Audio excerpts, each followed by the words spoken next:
గజం భూమి కేవలం 5,000 రూపాయలతో 135 గజాల డిటిసిపి అండ్ రేరా ఫ్లాట్ కేవలం 7 లక్షలు మాత్రమే. Welcome to Suman TV. Credit cards అంటే అందరికీ తెలుసు కదా.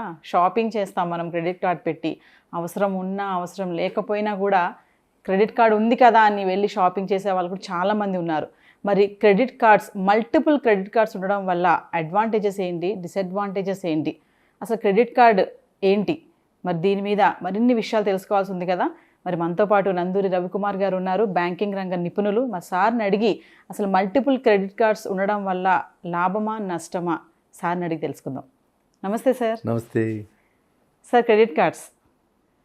మల్టిపుల్ క్రెడిట్ కార్డ్స్ ఉండడం వల్ల అడ్వాంటేజెస్ ఏంటి, డిసడ్వాంటేజెస్ ఏంటి? అవసరం ఉన్నా లేకపోయినా క్రెడిట్ కార్డ్స్ అనేవి తీసుకుంటున్నారు. అది దేనికోసమైనా సరే, షాపింగే కానీ ఇంకా దేనికైనా కానీ. సో ఓవరాల్గా ఏం చెప్తారు సార్, మల్టిపుల్ క్రెడిట్ కార్డ్స్ ఉండడం వల్ల ఏంటి అడ్వాంటేజెస్, డిసడ్వాంటేజెస్? ఇప్పుడు చాలా ఇది ఎంతోమంది చేస్తున్నటువంటి పని. ఇది పర్టికులర్లీ తెలుసుకోవాల్సింది ఏంటంటే, మల్టిపుల్ క్రెడిట్ కార్డ్స్ ఉన్నాయి అంటే 2 డిఫరెంట్ టైప్స్ ఉంటాయి అన్నమాట. డ్యూ డేట్స్ 2 డిఫరెంట్గా ఉంటాయి. ఆ 2 డేస్ 2 డిఫరెంట్గా ఉన్నప్పుడు మనం ఫైనాన్షియల్ ప్లానింగ్లో గతంలో చెప్పుకున్నాం చాలాసార్లు, డిసిప్లిన్ అయితే అవసరం. Financial discipline is must. Financial ప్లానింగ్లో డిసిప్లిన్ ఈజ్ నెంబర్ 1 అనమాట, పారమౌంట్ అంటాం అనమాట. అంటే అన్నిటికంటే ముఖ్యమైనది డిసిప్లిన్. క్రెడిట్ కార్డు ఉంది కదా, లిమిట్ అవైలబుల్ ఉంది కదా, మనకు అవసరం ఉన్నా లేకపోయినా వృధాగా మనం ఖర్చు పెట్టేస్తే తర్వాత కష్టాలు పాలవుతాం. అది డిఫరెంట్ ఇష్యూ. డిసిప్లైన్డ్గా ఉన్న వ్యక్తికి 2 క్రెడిట్ కార్డులు మినిమం ఉంటే చాలా మంచిది. ఎలా?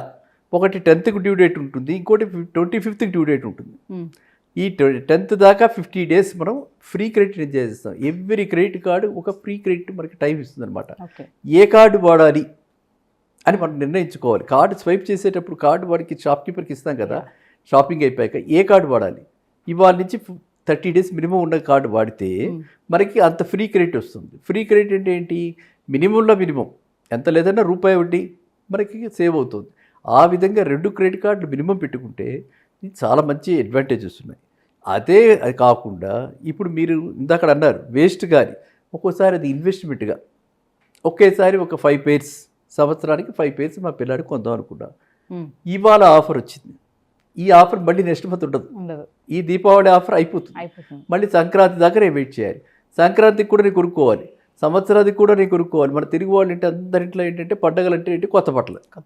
అది పూజా కార్యక్రమాలు పక్క పెడితే ఇది మాత్రం, ఈ సంబరం మాత్రం ప్రతి ఇంటా జరుగుతుంది. ఖచ్చితంగా ఏది ఉన్నా కొత్త బట్టలు అనేది మాత్రం పండగకి కంపల్సరీ. అది మనకి సైన్ ఆఫ్ హ్యాపీనెస్. ఎంత పెద్దవాళ్ళమైనా సరే, చిన్నపిల్లల దగ్గర నుంచి మనకి ఇది అలవాటు అయిపోతుంది. కాబట్టి ఒకేసారి ఫ్యామిలీ బల్క్ పర్చేజ్ చేసుకోవడానికి వాడుకుని, ఆ వాడుకున్న తర్వాత అందులో మనకి స్టీప్ డిస్కౌంట్ వస్తుంది. ఇవాళ వాళ్ళంతా ఎక్కడికి వెళ్ళినా సరే 10,000 రూపీస్ అబోవ్ అయితే స్పెషల్ డిస్కౌంట్, 20,000 అయితే special discount, cash backs. Credit card వాళ్ళు కూడా క్యాష్ బ్యాక్ ఇస్తున్నారు. సో ఇన్ని రకాల స్కీమ్స్ వచ్చాయి కాబట్టి మనకి 2 రకాల 2-3 కార్డ్స్ ఉంటే, మల్టిపుల్ కార్డ్స్ ఉంటే, ఏ బ్యాంకు వాళ్ళతో వీటి అయ్యిపోయి ఎక్కువ క్యాష్ బ్యాక్ ఇస్తున్నాడు, ఏ బ్యాంక్ కార్డు వాడాలి అక్కడ అంటే అది పెద్ద సేవింగ్ అనమాట. సో ఒకేసారి మనం 5 పేర్స్ కొనేసాం, పిల్లాడికి కావాల్సినవి ఒక brand, 2 brands, multiple brand company చాలా వచ్చేసాయి ఇప్పుడు. అక్కడెక్కడ కొనేసుకుంటే మనకి హ్యూజ్ సేవింగ్స్. మల్టిపుల్ కార్డ్స్ ఉండటం వల్ల హ్యూజ్ సేవింగ్స్. ఊర్లీ క్రెడిట్ కార్డు ఉండడం వల్ల 50 డేస్ 35 డేస్ దానికి రిమైనింగ్ పీరియడ్ ఎంత ఉందో డ్యూ డేట్ దాకా అంతవరకే సేవింగ్. కాబట్టి మల్టిపుల్ క్రెడిట్ కార్డ్స్ ఉండి డిసిప్లిన్డ్గా ఉంటే అంతకు మించినటువంటి అడ్వాంటేజెస్ పొజిషన్ ఎవరికీ లేదు. కానీ discipline is a must. Don't get tempted. Okay. So అంటే మనం యూజ్ చేసే దాన్ని బట్టే ఉంటుంది, మనల్ని బట్టే ఉంటుంది, మనల్ని బట్టే ఉంటుంది. మనం ఎక్కువ వాడిస్తే, ఎక్కువ ఖర్చు చేస్తే, ఎక్కువ లయబిలిటీ వస్తే, కట్టలేకపోతే అది అంతకు మించింది మాత్రం లేదు భారం. క్రెడిట్ కార్డ్ అనేది డ్యూ డేట్ నాడు ఆనర్ చేయలేకపోతే మాత్రం చాలా అది శాపంలా తయారవుతుంది. అదే వరం అదే శాపం. సో డ్యూ డేట్ నాడు మనం క్రెడిట్ కార్డు పేమెంట్ చేసేయాలి. ఎప్పుడు దాన్ని ఓవర్ రోల్ చేయకూడదు. నెక్స్ట్ ఇలా చేయని పక్షంలో దానికి వడ్డీ ఏదైతే పడుతుందో పర్సనల్ లోన్ కంటే ఎక్కువ వడ్డీ పడుతుంది. అందువల్ల ఏంటంటే క్రెడిట్ కార్డు వరమే, అది సరిగ్గా వాడకపోతే శాపం. Okay sir. ఇప్పుడు క్రెడిట్ కార్డ్కి సిబిల్ స్కోర్కి రిలేషన్ ఏముంటుంది సార్? సిబిల్ స్కోర్ కనుక బాగాలేకపోతే క్రెడిట్ కార్డ్ డిక్లైన్ అయిపోతుంది. సరే, క్రెడిట్ కార్డ్ డిక్లైన్ కాకుండా క్రెడిట్ కార్డ్ ఆల్రెడీ మన జేబులో ఉంది, ఇప్పుడు దానికి ఇర్రెగ్యులర్గా పేమెంట్ చేస్తున్నాం, అప్పుడు కూడా అది ట్రాకింగ్ అయ్యి మన స్కోర్ తగ్గుతుంది. సో క్రెడిట్ కార్డు కూడా just like any other loan. ఏదైనా లోన్ తీసుకుంటే మనం గతంలో చెప్పుకోవడం జరిగింది, హౌసింగ్ లోన్ కానీ ఎడ్యుకేషన్ లోన్ కానీ ఏదైనా తీసుకుంటే యాజ్ పర్ ది షెడ్యూల్ ఆ చెప్పిన టైం నామ్స్ ప్రకారంగా మనం పే చేస్తే క్రెడిట్ స్కోర్ చాలా ఇంప్రూవ్ అవుతుంది, చేయకపోతే డౌన్ అయిపోతుంది. క్రెడిట్ కార్డు కూడా అనదర్ ఇన్స్ట్రుమెంట్ అనమాట, ఇది కూడా ట్రాక్డ్. కాబట్టి క్రెడిట్ కార్డు తీసుకునే వాళ్ళందరూ కూడా డిసిప్లిన్, క్రెడిట్ డిసిప్లిన్ అంటారు. క్రెడిట్ డిసిప్లిన్ మెయింటైన్ చేయాలి దాన్ని కూడా. ఓకే సార్, ఇప్పుడు క్రెడిట్ కార్డ్ కూడా ఒక సేవింగ్ ఇన్వెస్ట్మెంట్ అంటే దాన్ని ఎలా చెప్తారు? మనకి ష్రూడ్గా ఉండాలి, ఫైనాన్షియల్ ప్లానింగ్ బాగుండాలి.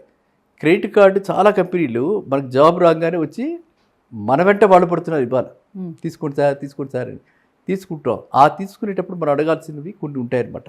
యాన్యువల్ ఫీ ఉందా, యాన్యువల్ ఫీ లేదా, జాయినింగ్ ఫీ ఉందా, జాయినింగ్ ఫీ లేదా, పాయింట్స్. మన క్రెడిట్ కార్డులు ఏంటంటే పాయింట్స్ ఎక్కువ అవుతాయి. ఎన్ని 100 రూపీస్కి ఒక పాయింటా, 125 రూపీస్కి ఒక పాయింటా, ఎన్ని పాయింట్లు వస్తాయి, ఇలాంటి డీటెయిల్స్ మనం తీసుకుంటే క్రెడిట్ కార్డులో చాలా అడ్వాంటేజ్. ఫస్ట్ అడ్వాంటేజ్ ఏంటి, 50 డేస్ దాకా free credit, 45 to 50 days per వాడి డేట్ నుంచి ఫ్రీ క్రెడిట్. అది ఒక సేవింగేగా. సో అదొక సేవింగ్. ఇది కాక మనం స్పెండ్ చేస్తున్నాం, 100 రూపాయలు స్పెండ్ చేస్తున్నాం, 1000 రూపాయలు స్పెండ్ చేస్తున్నాం, నెల మనకి ఇంటి ఖర్చులు 10,000 అయితే ప్రతి వాళ్ళకి ఉంటాయి యావరేజ్లో. నేనేమంటున్నా అంటే ప్రతిదీ కూడా క్రెడిట్ కార్డు మీద మనం స్పెండ్ చేసే పరిస్థితి ఉంది. కాబట్టి ఇవాళ గ్రోసరీస్కి వెళ్ళినప్పుడు కూడా క్రెడిట్ కార్డే వాడతాం, పెట్రోల్ బంక్కి క్రెడిట్ కార్డే వాడతాం, ఎక్కడికి మనం వెళ్ళినా కూడా క్రెడిట్ కార్డే. ఈ క్రెడిట్ కార్డు అలా వాడితే నెలకి 10,000 రూపీస్ అవుతుంది. 10,000 రూపీస్లో మినిమం 1% వేసుకున్నా కూడా ఎగెయిన్ మనకి అక్కడ 1% అన్నా ఇంట్రెస్ట్ సేవింగ్, ఇక్కడ 1% అన్నా by way of cash back, by way of points. Okay, so 200 rupees వచ్చేస్తుంది. మనం స్పెండ్ చేస్తున్నాము, పైపెచ్చు ఫ్రీ క్రెడిట్ తెచ్చుకుని దాని మీద మనం ఏం చేస్తున్నాం. కాబట్టి క్రెడిట్ కార్డు కూడా ఇండైరెక్ట్లీ అంటే దానికి ఇంకొకలా చెప్పుకుంటే అది కూడా ఒక సేవింగ్స్ ఇన్స్ట్రుమెంటే. కాబట్టి మీకంటూ క్రెడిట్ కార్డు ఎలిజిబిలిటీ ఉంటే కంపల్సరీగా క్రెడిట్ కార్డు తీసుకోండి. అండ్ అన్నిటికంటే ఇంపార్టెంట్ థింగ్ ఏంటంటే ఏ డబ్బు మనకు ఆపత్ సమయాల్లో వాడుకోగలిగితేనే దాని విలువ. నాకు ఎంతో బిల్డింగ్లు ఉన్నాయి, ఎన్నో ఉన్నాయి, ఏమున్నా అల్టిమేట్గా ఆ టైంకి కనుక మనకి ఆ డబ్బు లేకపోతే అంటే లిక్విడిటీ లేకపోతే దాని విలువ ఏమీ లేదు కదా. ప్రాణాపాయంలో ఆ టైంలో కావాలి. కాబట్టి క్రెడిట్ కార్డుకి ఇంకో అడ్వాంటేజ్ ఏంటి, ఆ లిమిట్ దాకా నేను హ్యాపీగా ఎవరిని బతిమాలక్కర్లేకుండా ఇమీడియట్గా వాడుకోవచ్చు. ఏదో ఎమర్జెన్సీస్ ఎక్సెన్సీస్ వస్తాయి, లేదా డాక్టర్ దగ్గరికి వెళ్ళాల్సి వస్తుంది, అక్కడేదో అనుకోకుండా బిల్లు వస్తుంది, ఏదైనా వస్తుంది. కాబట్టి క్రెడిట్ కార్డు అదొకటి. ఇది కాకుండా అన్నిటికంటే అంటే చెప్పకూడదు ఇది, కానీ చెప్పాల్సి వస్తుంది, ఎందుకంటే మీరు అడుగుతున్నారు. ఇంకా మెయిన్ అడ్వాంటేజ్ ఏంటంటే మనం ఒక 50,000, 60,000, 70,000 వాడాడు ఆ వ్యక్తి, వాడిన తర్వాత ఆ వ్యక్తికి ఏమన్నా అయ్యిందనుకోండి, అయితే దురదృష్టవశాత్తు అలాంటిది ఏదైనా అయితే ఈ credit card entire out standings ఎంతైతే ఉన్నాయో విత్ ఇన్ దట్ లిమిట్ ఉన్న అవుట్ స్టాండింగ్స్ అన్నీ కూడా వేవ్ చేసేస్తారు. అంటే అది ఒక టైప్ ఆఫ్ ఇన్సూరెన్స్ కూడా. ఓకే, క్రెడిట్ కార్డు హోల్డర్కి ఇన్సూరెన్స్ కూడా. కాబట్టి అవుట్ స్టాండింగ్స్ వరకు క్రెడిట్ కార్డు ఉన్నంతలో మనకే ₹1,00,000 రాదు. ఒకవేళ ₹1,00,000 అవుట్ స్టాండింగ్ ఉంటే కనుక ఆ అవుట్ స్టాండింగ్ వేవ్ అయిపోతుంది. సో ఇన్ని రకాల మల్టిపుల్ బెనిఫిట్స్ మనం చెప్పుకున్నాం. అన్నిటికీ మూలం బేస్ మన డిసిప్లిన్గా ఉన్నవాడికి క్రెడిట్ కార్డు ఒక వరం. సార్, ఇప్పుడు ఈ క్రెడిట్ కార్డ్స్ అనేది ఒక పర్సన్కి ఎన్ని క్రెడిట్ కార్డ్స్ యూజ్ చేయొచ్చు? వాడికి ఎన్నైనా తీసుకోవచ్చు. అంటే ఒకటి అప్లై చేసాము, ఇంకొక దానికి అప్లై చేయడానికి ఆ గ్యాప్ కూడా ఎంత ఉండాలి? నీ గ్యాప్ ఏమి ఉండదు. తీసుకుంటే ఒకటి తీసుకుంటున్నాం, రెండోది అప్లై చేస్తాం, మూడోది అప్లై చేస్తాం, మనం అప్లై చేస్తాం. అక్కడ వాడికి ఎన్ని ఎంక్వైరీస్ ఉన్నాయి, ఎన్ని క్రెడిట్ కార్డ్స్ ఉన్నాయి చూసుకుంటాడు. మన ఇన్కమ్ చూస్తారు, ఇన్కమ్ చూసి ఎన్ని క్రెడిట్ కార్డ్స్ వరకు వెళ్ళొచ్చు అనేది వాళ్ళు డిసైడ్ చేసుకుని ఇష్యూయర్ అంటే కంప్లీట్గా ఎవరైతే ఆ క్రెడిట్ కార్డు ఇష్యూ చేస్తున్నారో ఆ క్రెడిట్ కార్డు ఇష్యూ చేసే వాళ్ళకి అంటే different banks different credit cards ఉన్నాయి, అన్ని బ్యాంకులకి క్రెడిట్ కార్డ్స్ ఉన్నాయి. సో వాళ్ళు చూసుకుని ఓకే ఈ ప్రొఫైల్కి మనం 4 కార్డులు ఇచ్చినా పర్వాలేదు, 5 కార్డులు ఇచ్చినా పర్వాలేదు, 3 కార్డులు చాలు, ఏ టైప్ ఆఫ్ కార్డు ఇవ్వాలి, ఎంత లిమిట్ ఇవ్వాలి, అంతా కూడా ఒక సిస్టమేటిక్గా సైంటిఫిక్ మెథడ్లో ఉంటుందన్నమాట. మన ఇన్కమ్ని బట్టి ఉంటుందన్నమాట, మన ఎక్స్పెండిచర్ ప్యాటర్న్ బట్టి కూడా ఉంటుంది. ఇన్కమ్ అయితే చాలా ఉంది కానీ వీడియో స్పెండ్ చేయడు, తెలిసిపోతుంది. అందువల్ల అప్పుడు అది కూడా ఉంటుంది. ఈ రెండింటిని బట్టి వాళ్ళు డిసైడ్ చేసి 2 కార్డులైనా 3 కార్డులైనా మ్యాక్సిమం నేను చూసేంత వరకు 4, 5 దాకా వెళ్ళారు. బియాండ్ దట్ వెళ్ళాలంటే ఫ్రీక్వెంట్ ఫ్లైయర్ వాడికి ఏదో అమెరికన్ ఎక్స్ప్రెస్ కార్డు ఉంటే ఎక్కువ పాయింట్స్ వస్తాయి. అట్లా వీళ్ళు కూడా కార్డ్స్ తీసుకునే వాళ్ళు కూడా ఒక ఐడియా, ఒక ఆలోచనతో కో బ్రాండెడ్ కార్డ్స్ వస్తుంటాయి. ఐఓసి క్రెడిట్ కార్డ్స్, ఆ హెచ్పిసిఎల్ క్రెడిట్ కార్డ్స్, లేకపోతే మనకి స్టేట్ బ్యాంక్ ఆఫ్ ఇండియాది మన ఈ రిలయన్స్ వాళ్ళకి వీటిలన్నిటికీ కూడా కో బ్రాండెడ్ కార్డ్స్ ఉంటాయన్నమాట. ఈ కో బ్రాండెడ్ కార్డ్స్లో ఎక్కువ పాయింట్స్ వస్తాయి. ఇందాక మనం అనుకుంటే 100 రూపాయలకి 1 పాయింట్, అక్కడ 2 పాయింట్లు వస్తాయి, ఇంకో దగ్గర 3 పాయింట్లు వస్తాయి. హెచ్ఎస్బిసి క్రెడిట్ కార్డు ఇంకా ఎక్కువ వస్తాయి. ఈ విధంగా మనిషి వాళ్ళ యొక్క ప్లాన్ని బట్టి వాళ్ళు కార్డు తీసుకుని ఆ పర్పస్కి పెట్రోల్ కంతటికి ఒక కార్డు, రిలయన్స్లో ఒక కార్డు, ఇలా వాళ్ళు ప్లాన్ చేసుకుంటారు. దాన్ని బట్టి మనం నెంబర్ ఆఫ్ కార్డ్స్ తీసుకుని ప్లాన్ చేసుకోవచ్చు. We can derive maximum benefit out of credit cards this way. So ఓవరాల్గా ఫినాన్షియల్గా డిసిప్లిన్గా ఉంటే ఏదైనా చేయొచ్చు, అది మన చేతిలోనే ఉంది అంటారు. Thank you sir. Thank you.